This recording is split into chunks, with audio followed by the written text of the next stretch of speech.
Handa ang pamilya Duterte sa anumang magiging desisyon sa kasong kinakaharap ni dating Pangulong Rodrigo Duterte sa International Criminal Court sa panayam kay Davao City Mayor Baste Duterte sa The Hague na Netherlands. Sinabi nito na handa ang kanilang pamilya maging ang kanyang ama sa kahihinatnan ng kaso. We're always prepared. We're always prepared. Even my father is prepared. Wala kami dito para iiyak lang. You know? It's politics. Most of it is politics.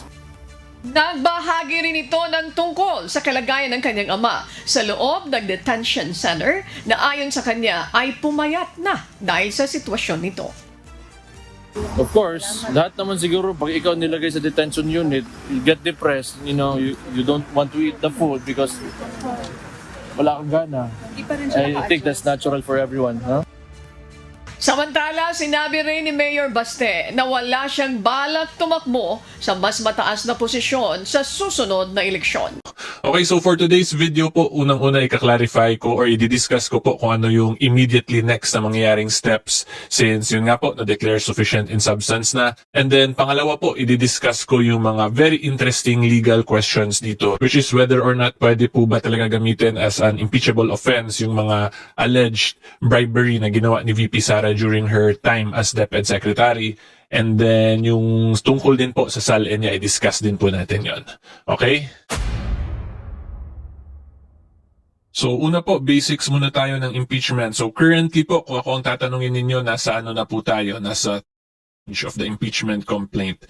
Kasi kung titingnan po natin yung rules ng House of Representatives, of course, yung pinakauna po dyan, this is in relation to the 1987 Constitution po. So yung pinakauna pong step is of course the filing of the impeachment complaint, the verified impeachment complaint to the Office of the Secretary General. Tapos after po nyan, i-determine ngayon nung House of Representatives Committee on Justice kung whether or not sufficient informed ba yun siya. So when you say sufficient informed, kung whether or not verified by impeachment complaint at kung nasunod ba yung 10-session day at 3-session day requirement, which is dapat upon filing, ma-refer agad or malagay agad siya sa calendar of business within 10 session days. And then after that po, within 3 session days, dapat ma-refer na sa Committee on Justice. So kung nasunod po lahat yon, therefore it is sufficient in form.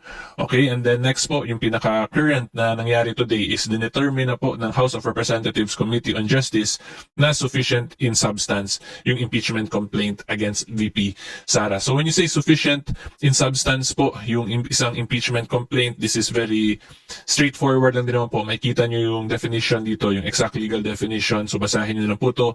But I will just give a simplified explanation.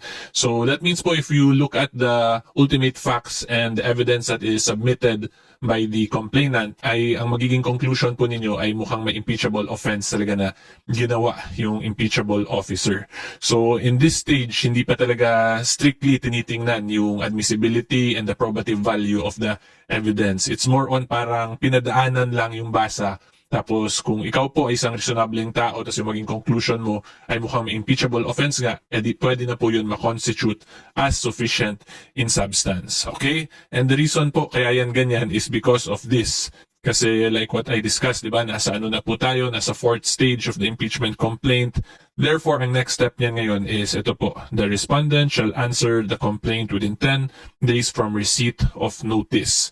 So, may explain basically ngayon ng respondent, which is si Vice President Sara Duterte, in relation dun sa mga evidence and allegations na binabato sa kanya. So, mapapakita niya dun or pwede na po niya mapakita kung whether or not questionable ba yung admissibility or probative value ng evidence na inattach or sinama sa impeachment complaint. Okay, and then padaanan ko lang din po yung mga evidentiary rules natin. When we say issues on admissibility is whether or not admissible ba sa kaso yung isang evidence. So if an evidence po is not excluded by the Constitution, by law, or by the rules, therefore pwede po yan i-admit at gamitin sa kaso. Okay? And when you say probative value naman, ibig sabihin po nito kung may laman ba or kung masustansya ba yung evidence, meaning kung sapat ba siya para ma-establish niya yung mga factual circumstances at yung mga allegations na gusto niya ma-establish. Okay, so yan lang po ang current status ng impeachment case ni VP Sara. We are now in the 4th stage since we are already finished with the filing of the impeachment complaint. It has been determined to be sufficient in form, determined na rin po siya to be sufficient in substance. So ngayon, it is now the time for VP Sara to answer to all their allegations. Okay? So in very simple terms, hindi pa po ito aakyat sa Senate. Okay? Wala pa pong Senate trial court. Nasa House of Representatives pa po talaga tayo. And tandaan po natin, kaya ito talagang nasusunod na ngayon is because of the Duterte versus HOR case, yung 2025 case po, kung saan in-emphasize ng Supreme Court na yung right to due process, even in the House of Representatives level, ay hindi dapat mabaliwala or makalimutan. Okay, so ngayon po, punta na tayo sa interesting legal issues dito sa kaso talaga ni VP Sara. Okay, so quick break lang po, my fellow taong bayan, mga Kasimor, at gusto ko lang po kayo pasalamatan kasi we have recently crossed po 390,000 na po tayo na subscribers sa YouTube. Parang kailan lang po, nasa 380 tayo na, yung reminders ko pa ulit-ulit 380. So maraming salamat po sa inyong lahat na nakasubscribe, and of course, thank you in advance sa mga magsasubscribe pa lang po. And then tandaan po ninyo, pag sa YouTube po kayo magsasubscribe, 100% libre po, basta sa YouTube yon. Okay, so hopefully po you can consider subscribing sa YouTube, and of course, i-like din po mismo itong video na to. Ngayon, tuloy po tayo sa discussion. And yung magiging pinaka-basis lang po ng discussion natin is the Duterte versus HOR case, yung July 25, 2025, GR number 278353, which was penned or sinulat po ni Senior Associate Justice Marvic Leonen. Okay? So yung one of the main allegations po kasi being thrown at VP Sara was that she violated or committed the crime of bribery, which is an impeachable offense under the Constitution, during her time as DepEd Secretary.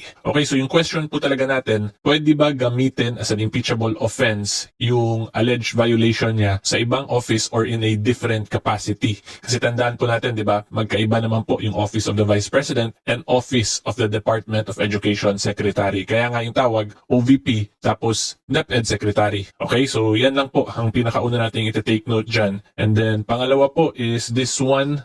So this is still more on the introduction side of the decision, pero makikita nyo naman na yung spirit and essence of the decision. Okay, so before we discuss po, ang una talaga nating tatandaan, yung ganong allegation actually, kung ako po tatanungin nyo, is interesting kasi ngayon ang magbabanggaan po is the right to accountability of the Filipino people in relation to the right of an impeachable officer as to the issue of kung whether or not yung mga actions ba ng isang impeachable officer, kung may multiple offices siya, ay pwede ma-carry over as an impeachable offense. Okay? And based on all my readings sa mga impeachment cases, ay wala pa pong ganong legal issue talaga na directly nare-raise sa Supreme Court. So because of that, tandaan po natin kung magkaroon talaga ng kasuhan, let's say mag-proceed po talaga itong impeachment case ni VP Sara, tapos question to ni VP Sara na bakit ginamit yon yung DepEd issue, eh hindi naman yun impeachable office yung DepEd Secretary.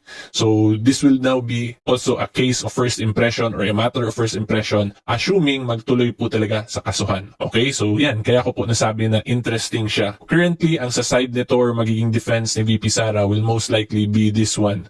So kung tingnan po natin, ang nakalagay dito, the basis of any charge must be for impeachable acts or omissions. Tanggalin natin yung highlight, committed in relation to their office and during the current term of the impeachable officer. So kung makita po nyo, nakalagay, committed in relation to their office as an impeachable officer. Diba? So therefore, since there are specific impeachable officers as provided by the Constitution, which is the President, Vice President, the Ombudsman, and the members of the Constitutional Commissions, and the Justices of the Supreme Court, therefore, kung strictly masusundan po itong decision ng Supreme Court dito, ay hindi po dapat pwede yun. Kasi it's very clear, it must be in relation to their office as an impeachable officer.